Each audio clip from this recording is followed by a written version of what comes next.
Good morning everyone. आज हम सब संस्कृत ग्रामर के एक बहुत इम्पोर्टेंट टॉपिक जो माना जाता है विभक्तियाँ, उनकी बात करेंगे। तो संस्कृत में 7 विभक्तियाँ बताई गई हैं। प्रथमा, द्वितीया, तृतीया, चतुर्थी, पंचमी, षष्ठी, सप्तमी और संबोधन। तो जो ये विभक्तियाँ हैं इनके लिए हमें कारक भी बताए गए हैं और उन सभी कारकों के अपने अपने चिन्ह भी हैं। जैसे प्रथमा विभक्ति है तो उसके लिए कर्ता कारक, द्वितीय विभक्ति के लिए कर्म, तृतीया के लिए करण, चतुर्थी के लिए संप्रदान, ऐसे ही पंचमी के लिए आपादान हो जाएगा, षष्ठी के लिए संबंध, सप्तमी के लिए अधिकरण और संबोधन के लिए संबोधन। और इनके चिन्ह जो हैं यानी कि जिनसे हमें पहचान करनी है कि हमें किस विभक्ति का इस्तेमाल करना है। तो अगर कर्ता कारक होगा तो उस वाक्य में हमें ने शब्द का प्रयोग मिलेगा। कर्म होगा तो को, करण से या के द्वारा, संप्रदान के लिए, आपादान से या अलग होना। जो आपादान है उसका मतलब दूर जाना, डरना या फिर अलग होना, इन सब चीज़ों के लिए यूज़ किया जाता है। और जो चतुर्थी विभक्ति है उसमें ऐसे सेंटेंस हो सकते हैं कि किसी को कोई चीज़ देना। फिर उसके बाद है संबंध काके की, किन्हीं भी दो या फिर ज़्यादा लोगों के बीच में संबंध को दिखाना, अधिकरण में पर। और संबोधन होगा किसी को संबोधन करने के लिए या फिर बुलाने के लिए जिनका प्रयोग किया जाता है, तो संबोधन में यूज़ होंगे हे और अरे। तो फिर इन जो हमारी ये नॉलेज है इसको यूज़ करने के लिए हमें जो शब्द रूप हैं और धातु रूप हैं वो आने चाहिए। तो हम आज पहले शब्द रूप देखते हैं। तो सबसे पहले आकारांत पुल्लिंग, इसका एक एग्जाम्पल है राम। इसमें वही विभक्ति हो जाएंगी 7 विभक्ति और फिर संबोधन, और 3 वचन बताए गए हैं, एक वचन, द्विवचन और बहुवचन। राम है रामो रामा, रामम रामो रामान, रामेण रामाभ्याम रामई, रामाय रामाभ्याम रामेभ्य, रामात रामाभ्याम रामेभ्य, रामस्य राम्यो रामाणाम, रामे राम्यो रामेशु, हे रामे हे रामो हे रामा। ये संबोधन में आ जाएगा। तो अगर हमें शब्द रूप आते हैं और फिर हमें कारकों का भी पता है तो हम किसी भी सेंटेंस को संस्कृत में बना सकते हैं इजीली।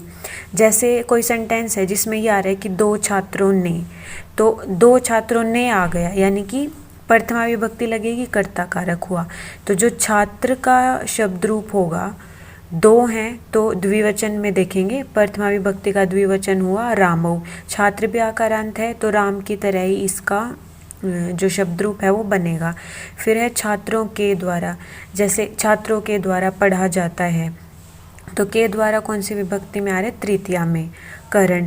और छात्र ज़्यादा हो गए तो बहुवचन हो गया, तो हम तृतीया विभक्ति का बहुवचन देख लेंगे। रामई है, रामई के समान ही छात्र का होगा तो छात्र ही हो जाएगा।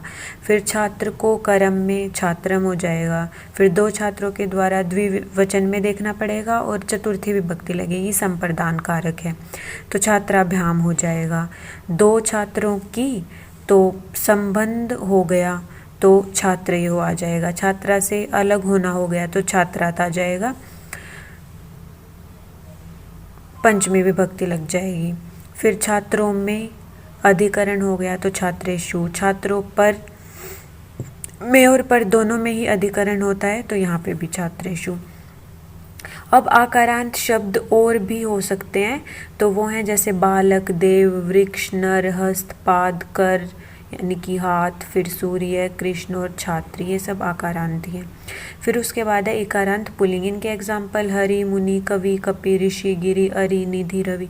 तो जैसे अगर हमें एक भी एग्जाम्पल अगर हम सीख जाएंगे तो जो उसके बाकी एग्जाम्पल्स हैं वो भी उसके ही सिमिलर होंगे, तो हमें एक आ जाएगा तो हम बाकी भी लिख सकते हैं।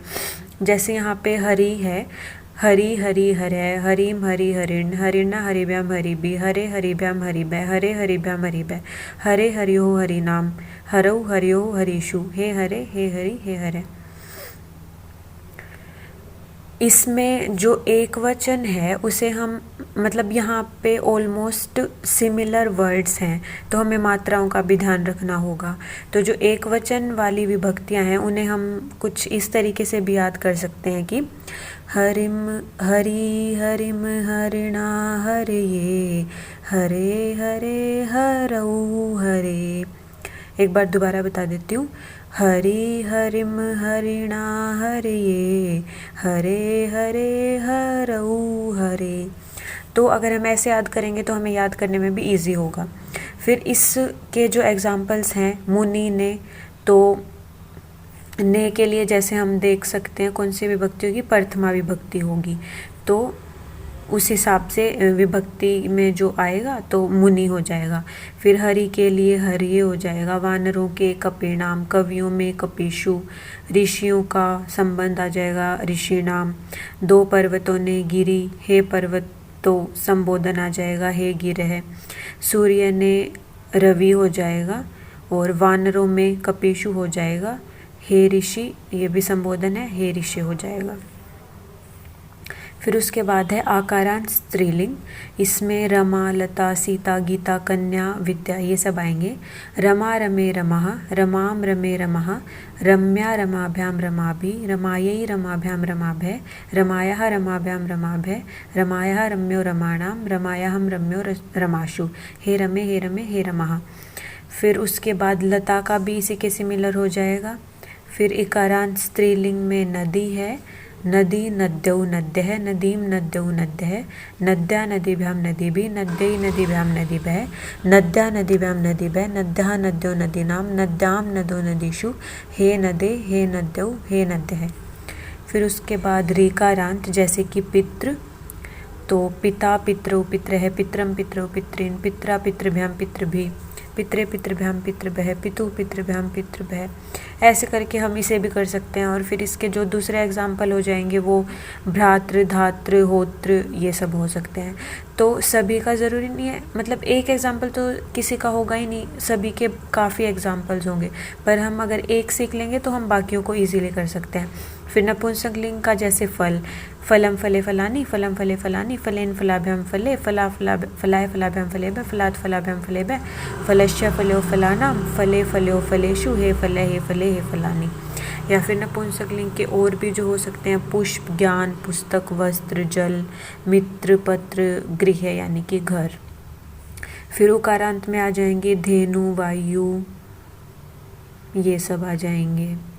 फिर उसके बाद है जो सर्वनाम शब्द हैं, उनके जो शब्द रूप होंगे वो कैसे होंगे। जैसे तद, तत्, इसका मतलब है वह, तो स तौ ते, तम तौ तान, तेन ताभ्याम तई, तस्मै ताभ्याम तेभ्य, तस्मात् ताभ्याम तेभ्य, तस्य तयो तेषां, तस्मिन् तयो तेषु। से जैसे किसी लाइन में कोई हमारे पास सेंटेंस है कि वह खेलने जाता है, तो वह की जगह पे से इस्तेमाल हो जाएगा। या फिर दो लोग जा रहे हैं तो तौ, बहुत सारे जा रहे हैं तो ते। और फिर कारक को देखते हुए हम विभक्ति का इस्तेमाल कर सकते हैं। फिर उसके बाद है तत् का स्त्रीलिंग। फिर अस्मद, अस्मद का जो मीनिंग है वो मैं से है, और जो युष्मद है उसका मतलब होगा तुम। त्वम युवाम यूयम, त्वाम युवाम युष्मान्, तव्या युवाभ्याम युष्माभि, तुभ्यम युवाभ्याम युष्मभ्यम, त्वत् युवाभ्याम युष्मभ्यम, तव युव्यो युष्माकं, तव्य युवो युष्माशु। तो अगर जैसे हमने जो भी यहाँ पे पढ़ा है, जो शब्द रूप हैं और फिर जो ये विभक्तियाँ हैं और जो कारक हैं उनके चिन्ह हैं, अगर हमें ये सब पता होगा तो हम किसी भी सेंटेंस को ईजिली संस्कृत में कन्वर्ट कर सकेंगे। तो आज के लिए इतना ही, धन्यवाद।